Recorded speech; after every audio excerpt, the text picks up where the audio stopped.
Animação com fotos de cidades brasileiras e fundo violeta. Parlamento Brasil. Mato Grosso debate os desafios da educação superior indígena. A primeira faculdade indígena do Brasil foi criada no estado há 22 anos. O afogamento é uma das maiores causas externas de morte em crianças. Senado analisa projeto de prevenção. Escolas públicas do Distrito Federal podem ter que oferecer merenda vegana para os estudantes. Provavelmente esses estudantes também vêm de algum meio familiar que fez opção pelo cardápio vegano. Então, ter essa possibilidade na escola é muito importante.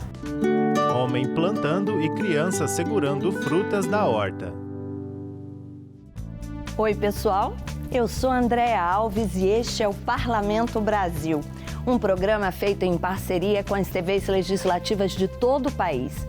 A gente traz para você os assuntos que vão além de Brasília e mostra decisões que impactam a vida do brasileiro, país afora.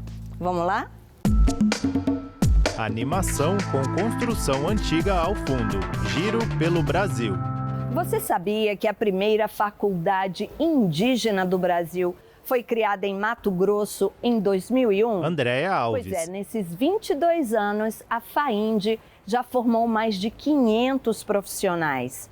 Em uma reunião na Assembleia Legislativa do Estado, participantes debateram os sucessos e também os desafios da Faculdade Indígena Intercultural para garantir a continuidade dos cursos. A educação escolar indígena Mato TV Grossense Assembleia foi Mato tema Grosso. de reunião da Câmara Setorial Temática que trata dessa parcela da população. A diretora da Faculdade Indígena Intercultural falou sobre como funciona a instituição e as especificidades desse modelo de educação, que já atendeu a representantes dos 45 povos indígenas de Mato Grosso e também de outros estados. Nós temos a licenciatura com Mônica da habilitação em Cruz, 3 áreas, diretora da ciências Faculdade sociais, ciências, Indígena matemática da Intercultural, natureza, línguas, artes, FAIND, literatura Unemate. e pedagogia intercultural. E agora, este ano, nós passaremos a ofertar também a enfermagem intercultural, né, específica para indígenas, uma luta do movimento dos povos indígenas há muito tempo, uma demanda, uma necessidade, né, ela então vai ajudar muito as comunidades indígenas, a área de saúde, que é curso específico, né, é um curso que faz um diálogo, né, com os conhecimentos tradicionais, com a medicina tradicional. Então, é uma vitória aí do movimento indígena. A Faculdade Indígena Lina Intercultural Carvalho, é ligada ao repórter. Unemate e foi criada em 2001 pelo ex-governador Dante de Oliveira. Ela foi a primeira faculdade indígena da América Latina e desde então formou 557 profissionais nas mais diversas áreas.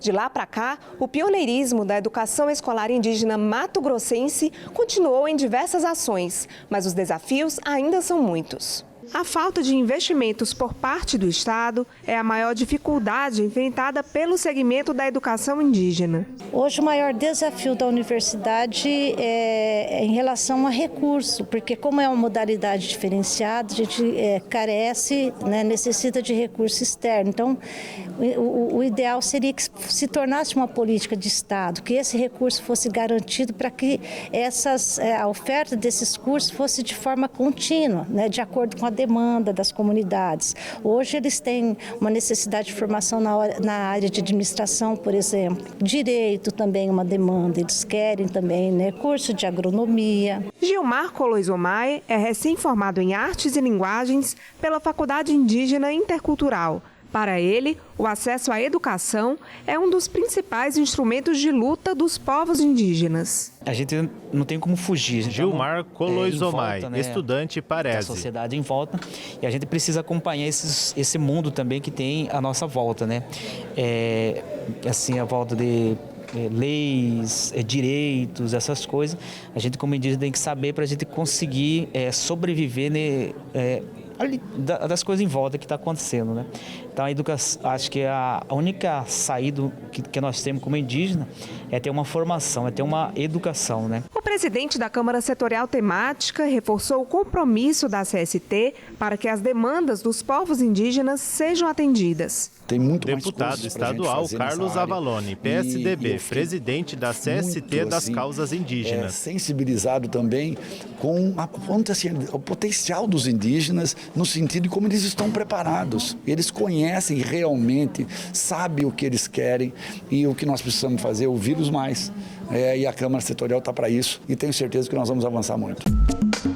Cartórios do Maranhão registraram um aumento no número de mudanças de nome e de gênero na população LGBTQIA+. Veja o que foi notícia nas casas legislativas do país. Maranhão. Após 5 anos da autorização nacional aos cartórios TV Assembleia para Maranhão. mudança de nome e gênero de pessoas transgêneras, 171 registros foram feitos Reportagem, no Maranhão, Luísa Nunes. crescimento de 314%. Só entre junho de 2021 e maio de 2022 foram registrados 41 novos casos, o que representa um aumento de 271%. Já entre junho de 2022 e maio de 2023, o crescimento foi ainda maior em relação ao ano passado, com 87 mudanças registradas, o equivalente a um aumento de 112%. Sem a necessidade de procedimento judicial e nem comprovação de cirurgia de mudança de sexo, a possibilidade de alteração de nome e gênero se tornou mais acessível à comunidade LGBT. Esse número de aumento de Racley Bueno, Comissão de Diversidade Sexual e Gênero da OAB Maranhão. De uma população que já existe, né? Não é que a população LGBT cresceu, né? Ela está sendo reconhecida, é um reconhecimento, né, da existência dessa população. Desde 2018, quando o STF entendeu que não havia necessidade da cirurgia de resignação sexual para que houvesse a alteração do nome civil, né, foi implementado nos cartórios que a possibilidade, sempre que houvesse necessidade de um processo judicial, para que houvesse alteração do seu nome, do nome civil. Para alterar gênero ou nome nos cartórios de registro civil, é necessário apresentar documentos pessoais, comprovante de endereço e histórico de antecedentes criminais. A perspectiva é tornar o processo cada vez mais inclusivo. Em 2022, a gente teve o advento da Lei 14.316. Essa lei, ela trouxe uma nova possibilidade, foi que qualquer pessoa, independentemente de ser uma pessoa transgênero ou não, possa fazer a alteração do seu nome civil, transgênero ou transexual. Ou seja, é um ganho que advindo da luta da comunidade LGBT que se ampliou para toda a população. Amazonas. Proposta do deputado Cabo Maciel quer declarar as ruínas do Velho Airão como patrimônio histórico, cultural e material do Amazonas. O objetivo do deputado é preservar a história do local e ressaltar o potencial para o turismo na localidade. O município de Novo Airão, localizado na região metropolitana de Manaus, abriga um dos maiores arquipélagos fluviais do mundo, com mais de 400 ilhas.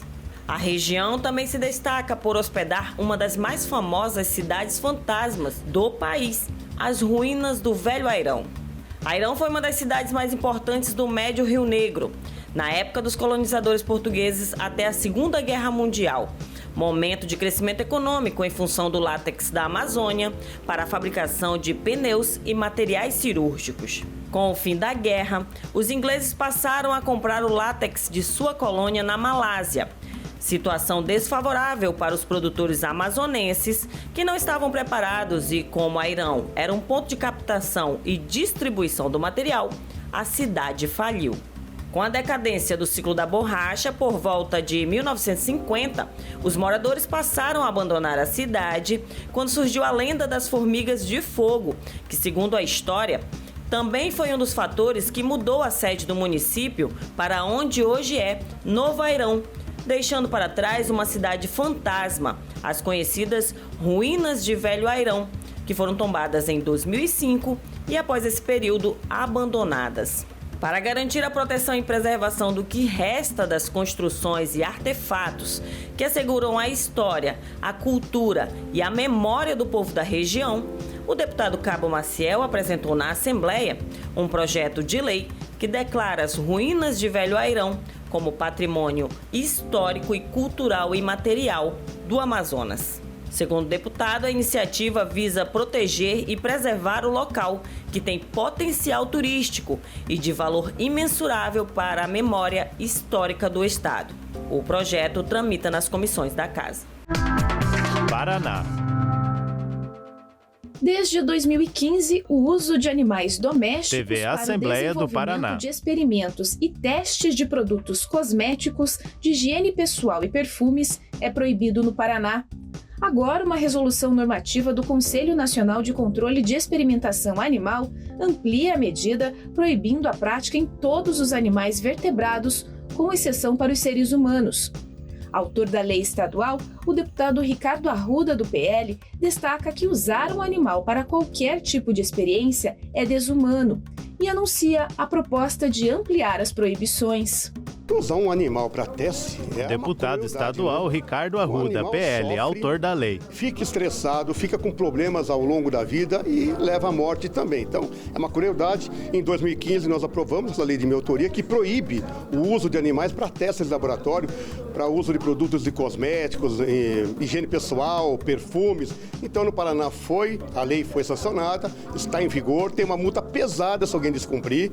E agora nós incluímos, neste mandato aqui, para proibir também que seja proibido usar animais para testes em empresas de tabaco, que é outro crime, é outra crueldade. O médico veterinário Roberto Lang, conselheiro do Conselho Regional de Medicina Veterinária do Paraná, alerta sobre os riscos dessa prática. É um risco muito grande. Roberto Lange, médico veterinário e conselheiro do CRMV Paraná. Dermatites, gangrenas, que são as corrosões, às vezes irreversíveis nos animais. Isso leva a dor, leva a sofrimento do animal. Então isso é muito importante que não haja. Importante ressaltar que o CONSEA, ele já elaborou várias diretrizes e normas em que não há necessidade do uso desses animais para que haja uma segurança para o uso na cosmetologia.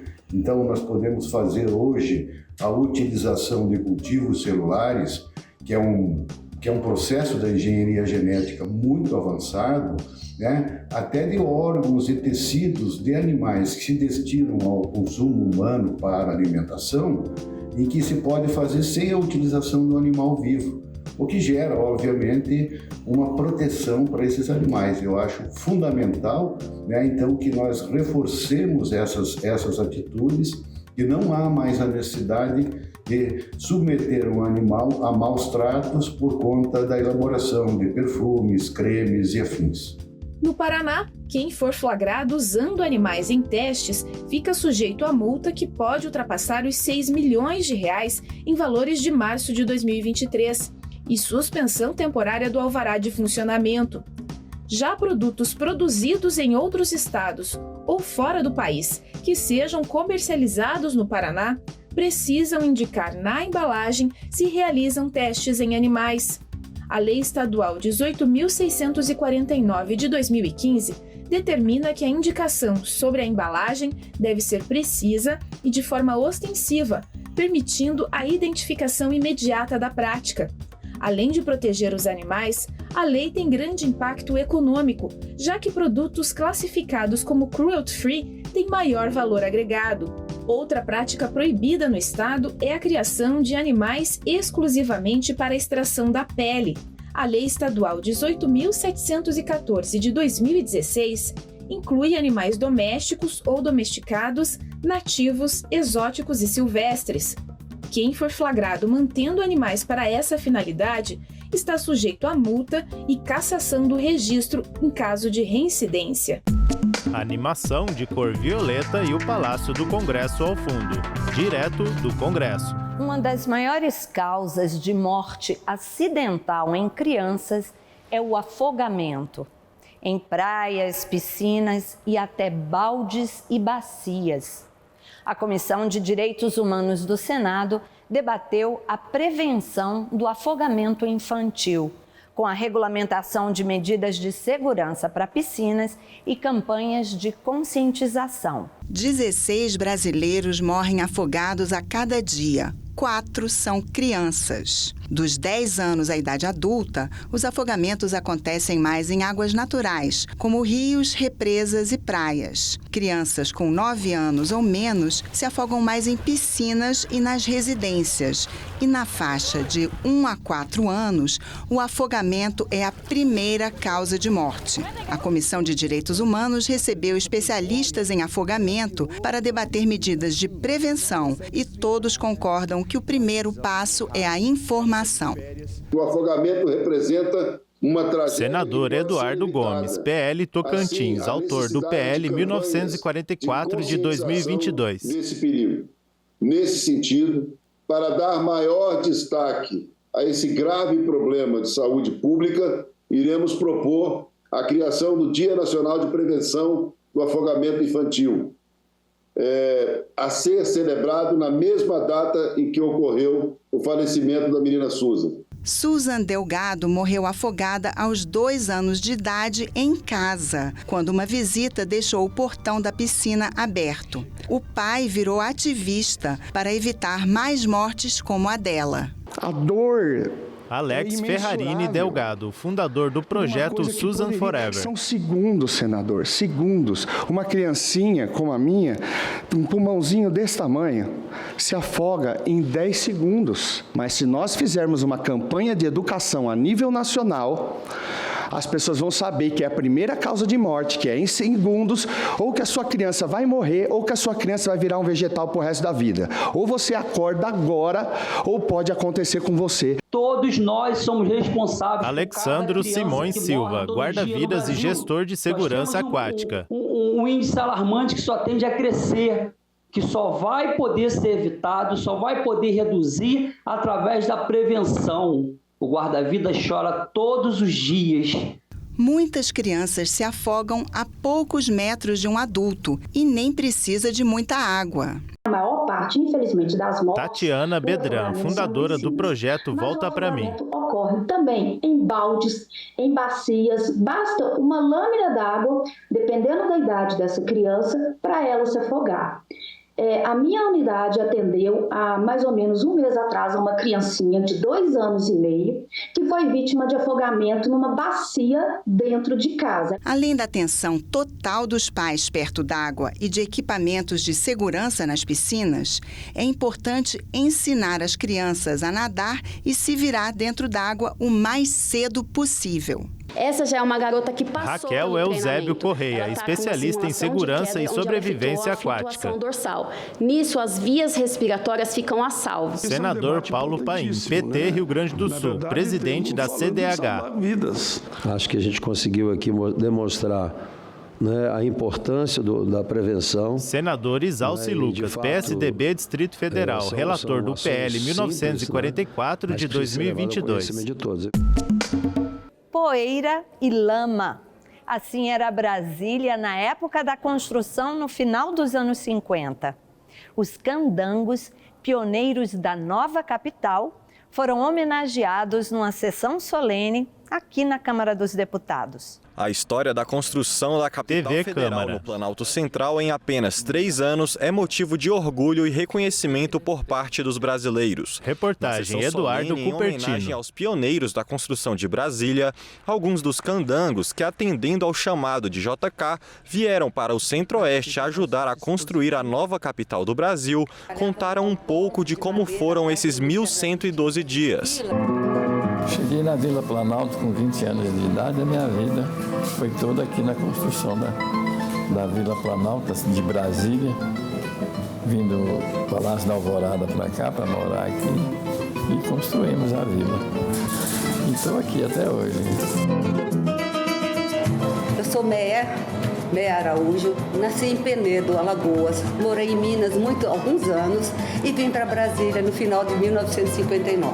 Cheguei em Brasília em 57, 6 de abril de 57, um dia de sábado. Brasília, quando eu cheguei, eu sabia que poeira, mas quando chovia era muita lama, porque lá não tinha asfalto, não tinha nada, né? Que era difícil até de se andar. O professor emérito da Universidade de Brasília, José Carlos Coutinho, reiterou a necessidade de homenagens aos que tiraram a capital federal do papel. Glasiu, Joaquim José Carlos Coutinho, Universidade de Brasília. Dessa história deverão ter os seus nomes perenizados através de lembranças materiais inseridas na paisagem e placas educativas que ensinem a jovens estudantes como estes que nós estamos recebendo hoje, que saibam quem foram esses grandes nomes que aos poucos a história vai esquecendo. Durante a sessão solene, houve também o lançamento do livro Vizinhos do Poder, História e Memória da Vila Planalto, local que testemunhou a construção de Brasília e serviu de abrigo para os candangos. A autora Leiliane Rebouças enfatizou a importância da visita ao passado. A história, né? Leiliane Rebouças, escritora. Quanto mais você estica o estilingue para trás, mais a pedra vai para frente. Então, quanto mais nós voltarmos ao passado para conhecê-lo, mais futuro temos pela frente. A autora do requerimento para a realização da sessão solene, deputada Érica Cocai, do PT do Distrito Federal, ressaltou a importância da preservação deste patrimônio histórico. A nossa condição humana, deputada federal Érica Cocai, PT Distrito Federal. Com a nossa historicidade, nós temos uma história. E essa história não pode ser esquecida, invisibilizada, quebrada, para que nós possamos nos sentirmos como elo dos que já se foram e dos que ainda vão chegar. A animação exibe a estátua do profeta Isaías de Aleijadinho, em Congonhas, Minas Gerais. Vitrine. Uma agrofloresta em plena Asa Sul de Brasília. Quem diria, hein? É o projeto Germinar, onde estudantes com autismo e deficiências múltiplas colhem o próprio alimento. A alternativa de ter vegetais fresquinhos pode ser importante para quem tem algum tipo de restrição alimentar. Um projeto de lei que está em análise na Câmara Legislativa aqui do Distrito Federal determina que as escolas públicas ofereçam aos alunos uma opção de merenda vegana. TV Câmara Distrital. Pitaia fresquinha e acerola colhida no pé. Abacate, milho, abóbora e banana madura para comer na hora ou verde para fazer biomassa. Tudo isso plantado em meio a uma agrofloresta de 50 mil metros quadrados em plena Asa Sul, no Centro de Ensino Especial número 2, como parte do projeto Germinar. Mas não é só isso. Quem estuda aqui pode colher alimentos na horta suspensa em pedaços de telha reaproveitadas. A alface e o cheiro verde chegam à cantina pela mão dos próprios estudantes. O cardápio é saudável e orgânico. Para acompanhar, tem também o caldo de cana moído na hora.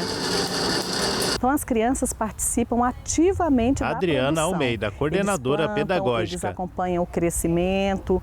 Os estudantes que têm um pouquinho mais de compreensão, eles fazem, inclusive, o acompanhamento do tamanho da planta para ver se ela está crescendo, colocam um adubo e depois eles colhem. É mais do que uma experiência. Antônio Francisco da Silva Melo, co-idealizador do projeto Germinar. Você sente o soprar do vento, o raio do sol, entende? Então, o cheiro da planta, para essas crianças nossas especiais, certamente ele tem a sensibilidade mais aguçada do que nós. Alimentos como estes, produzidos na escola, podem ser uma excelente fonte de nutrientes para a alimentação vegana, que exclui ingredientes de origem animal. Atualmente, as escolas da rede pública não possuem uma opção de cardápio vegano, mas isso pode mudar. Está em tramitação na Câmara Legislativa projeto de lei que prevê a oferta de alimentação vegana para os alunos da rede pública de ensino. Segundo a proposta de autoria do deputado Ricardo Vale, a merenda vegana será oferecida depois de os pais realizarem uma solicitação formal à escola. 15% da população. Deputado distrital Ricardo Vale, PT, autor do projeto. Aproximadamente é vegana. Então a gente quer atender esse público, né? São famílias que não comem alimentos de origem animal, enfim, e a gente precisa então democratizar a alimentação nas escolas, justamente para que esse público possa ter a opção de comer o que gosta, enfim, o que desejam. Pelo projeto, a cantina escolar Elis Regina Araújo da Silva, repórter. Uma fruta in natura inteira, em pedaços ou em forma de suco e uma opção de alimento vegano salgado. Diferentemente do vegetariano, que eventualmente pode consumir ovos ou derivados do leite, o vegano tem uma dieta ainda mais restrita e se compromete a não consumir nada que tenha origem no sofrimento animal. A Emater DF possui desde 2008 um programa de agricultura urbana com a criação de hortas pedagógicas. Somente em 2023, 127 escolas públicas e creches foram atendidas com o projeto que recebe também o apoio de emendas parlamentares. O gerente de agricultura urbana da instituição explica que mudanças saudáveis no cardápio para a inclusão de frutas e legumes fortalecem também a agricultura local. É preciso lembrar o seguinte, que Rogério Viana, empresa de assistência técnica DF, e extensão rural, Distrito Federal. Futuro, bons consumidores de hortaliças, né? Assim, o DF é um bom produtor de frutas e hortaliças, né? E aí a gente mantendo esses consumidores aqui, a gente está fazendo bem não só para o cidadão, mas também para os produtores, para a área produtiva do DF, né? Estudam no Centro de Ensino Especial número 2 crianças com autismo e deficiências múltiplas. Para quem apresenta algum tipo de restrição alimentar, o projeto vem em boa hora. A gente ter flexibilidade de cardápio, ter a possibilidade de ofertar outras coisas para os estudantes é fundamental, tanto para os estudantes com deficiência quanto para os estudantes sem deficiência. A escola é um lugar perfeito para experimentar, inclusive, coisas diferentes. E tem o que a gente está olhando aí, que é respeito à diversidade, respeito à opção, inclusive, familiar. Porque provavelmente esses estudantes também vêm de algum meio familiar que fez opção pelo cardápio vegano. Então, ter essa possibilidade na escola é muito importante. Crianças colhendo hortaliças e mãos segurando uma pitaia. Muito importante esse projeto, né? Acolher as diversas opções de alimentação. E o Parlamento Brasil fica por aqui. Se você quiser rever qualquer um dos nossos programas, já sabe, tem tudo na internet. senado.leg.br/tv/Parlamento Brasil. Tem o canal da TV Senado no YouTube. youtube.com/TV Senado. Parlamento Brasil @senado.leg.br. Tchau. Os créditos sobem à tela. Enquanto isso, ao fundo, é exibido o plenário do Senado Federal. TV Senado 2023.